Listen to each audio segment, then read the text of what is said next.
और वो बात अलग है कि दिखाने का साहस दिल्ली सरकार में तो है ही नहीं तो फंड्स का रोना कहां से रोया जाएगा। ऐसे में क्या अब G20 के रूप में केजरीवाल सरकार का नया घोटाला रचने की योजना बना रही है या फिर नहीं? इसके उत्तर तो अब सिर्फ केजरीवाल मनीष सिसोदिया के ही पास है।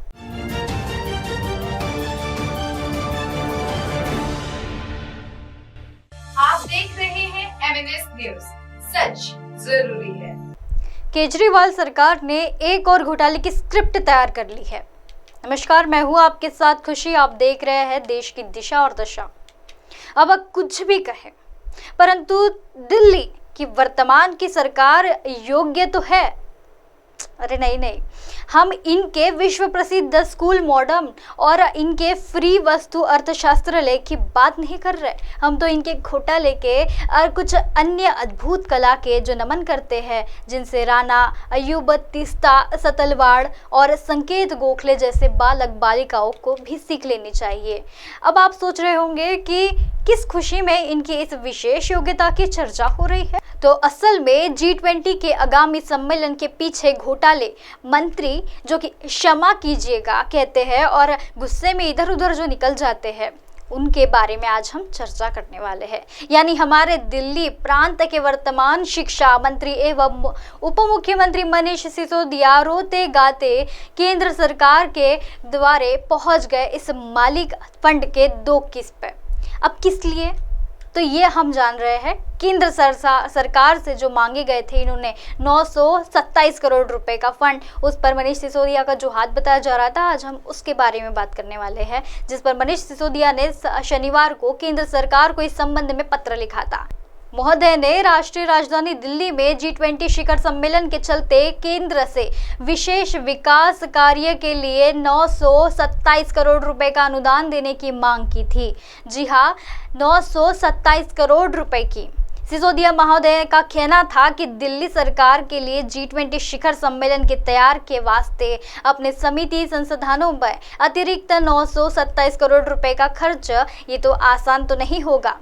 ठहरिए, ये मात्र प्रारंभ है, ये सिर्फ शुरुआत का दौर है। जिस पर सिसोदिया ने दावा भी किया था कि केंद्रीय करों पर अपने हिस्से के रूप में दिल्ली को कुछ भी भुगतान नहीं किया जा रहा है और शहर सरकार को कोई भी अतिरिक्त अनुदान भी नहीं दिया गया है।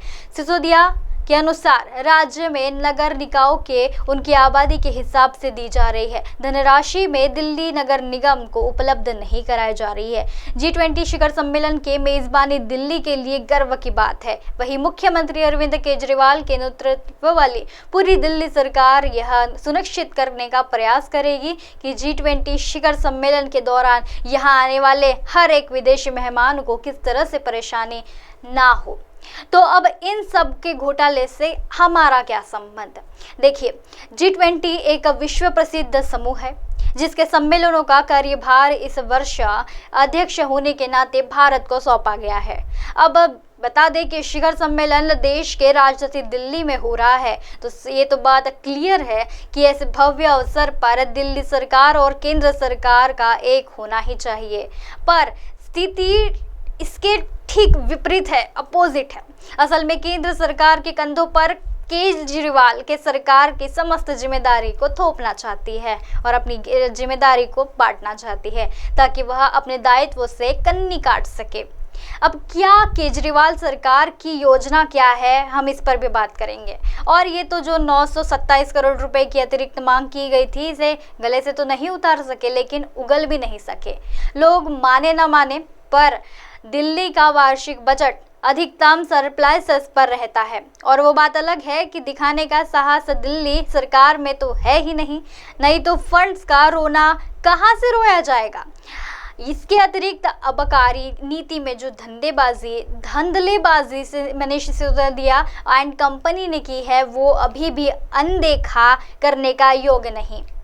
और अभी हमने जो कोविड परिप्रेक्ष्य का ऑक्सीजन सिलेंडर की धांधली पर प्रकाश तो डाला ही नहीं है, तो क्या G20 के लिए 920 करोड़ लेकर केजरीवाल सरकार एक और घोटाला करना चाहती है। जैसा कि हमने पहले भी देखा है कि कैसे क्या कांग्रेस की सरकार के दौरान कमनवेल्थ गेम्स और आयोजन के दौरान एक बड़ा ही घोटाला सामने आया था, वैसे भी अरविंद केजरीवाल और उनकी आम आदमी पार्टी कुछ ही वर्षों के अंदर भ्रष्टाचार का एक नया पर्याय बनाती नजर आ रही है। केजरीवाल सरकार के एक के बाद एक कई भ्रष्टाचार के मामले तो सामने ही आ रहे हैं। ऐसे में क्या अब G20 के रूप में केजरीवाल सरकार का नया घोटाला रचने की योजना बना रही है या फिर नहीं? इसके उत्तर तो अब सिर्फ केजरीवाल मनीष सिसोदिया के ही पास है।